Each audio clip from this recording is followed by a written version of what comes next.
there! Welcome to the second video in this series where I help Wizards of the Coast out by redesigning all their classic D&D monsters. It's been 2 weeks and 2 videos so far, so at this rate, by the time 6th edition comes out, they should have all the art they need for the monster manual just from these videos, if I have my math right, which I'm pretty sure I do. And guys, this one's gonna be a good one. In my last video, I called the Mind Flayer a classic D&D monster, but I was not even operating on the level of classic that today's monster has. This is one of those creatures that's so integral to a D&D fantasy setting you almost don't notice them. They're like elves or dragons, you just sort of assume they're out there somewhere without even being told. I'm talking, of course, about those beautiful green little rascals, your friends and mine. You know 'em, you love 'em, the goblins. When I saw goblins requested in a comment on the last video, I was a little hesitant at first because, well, just look at this. How am I supposed to improve on this fucking perfection? But then I thought, well, all these designs are a little different, yet they're all somehow equally perfect, beautiful creatures. And besides, we're gonna have to redesign them sometime, right? The new monster manual's gonna need new art at some point, so let's do this sooner rather than later and get some of that pressure off. I'm gonna start this design with a little free association. So for this I just thought about goblins, and what sort of things goblins like, and what goblins remind me of. And the number one answer to both questions is trash. Goblins just love pieces of junk, piles of junk. They love every shiny thing they can get their grubby little hands on. Whether it's a glimmering ruby, a piece of scrap metal, or the gold filling in your tooth. So that's the starting point of this design. A pile of junk. Gonna get some big shapes down, get some little details in there, because you can never be too cluttered where goblins are concerned. I'm gonna get a few large objects on, and then maybe add some belts to strap them down, because I want this garbage pile to hold together well. Get a nice variety of stuff in there.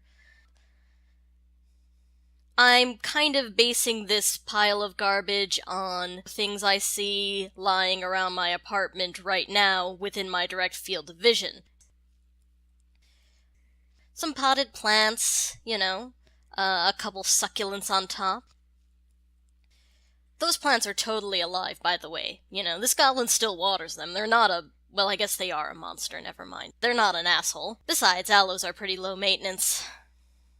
At this point, you might be thinking, okay, I see the pile of junk this goblin has, but where's the goblin? And the answer is you're looking at him.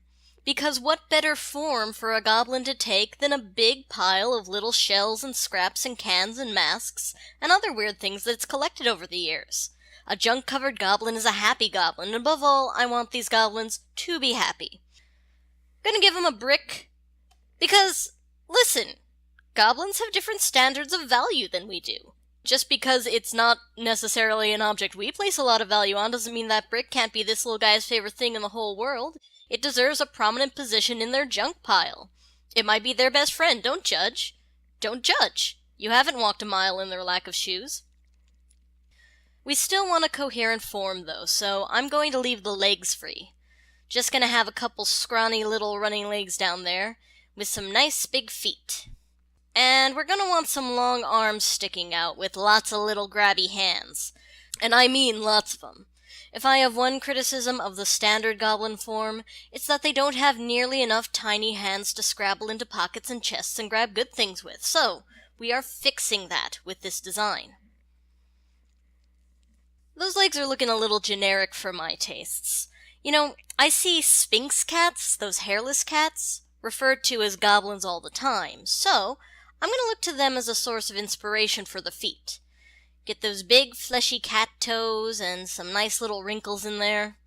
I don't know if you've ever looked closely at a sphinx cat's paw, by the way, but they look weird as hell, so perfect fodder for a monster design. Just to keep things classy, we're gonna put those big, pointy goblin ears in there too. I'll cover up these arms for now, but I'll just put them back in elsewhere, because, you know, we want to keep some elements of the original design really visible.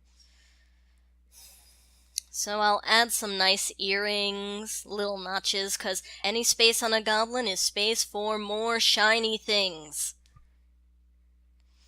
Gonna put those arms back in. I like how this one looks like it's coming out of the bottle, actually. Maybe it is, I don't know. We don't know what's under there. See, that's the thing that's nice about a body of pure junk and garbage, is there's kind of some uncertainty as to whether this is stuff the goblin has strapped around them just to carry it, or whether this is actually part of the goblin's body. There's room for world building, is what I'm saying. Okay, so I'm also gonna add a string of cans, kinda like what they used to tie behind the cars of people who'd just gotten married. I think they used to do that. They show people doing it in Bugs Bunny cartoons, so it was probably a cultural phenomenon in the 40s or something. It's really just some extra junk that can drag and bounce behind the goblin like a tail. I'm adding this in a little reluctantly because I know goblins are often enemies that low-level adventurers end up facing, and as much as I don't like to think about these precious, precious babies getting hurt, I should probably include some element to level the playing field here. We don't want anyone dying at level 1 after all, so this can function as sort of an early warning system when a bunch of goblins are approaching your party. Anyway, it also doubles as intimidation, right? So the goblins are still getting something out of it. So we've got plenty of junk, we've got the kitty legs, the grabby hands, the big ears. We've got most of the key elements of goblin anatomy except for one thing that I consider pretty important, and that's fangs. The more fangs the better, I always say, when talking about goblins, which I do pretty often.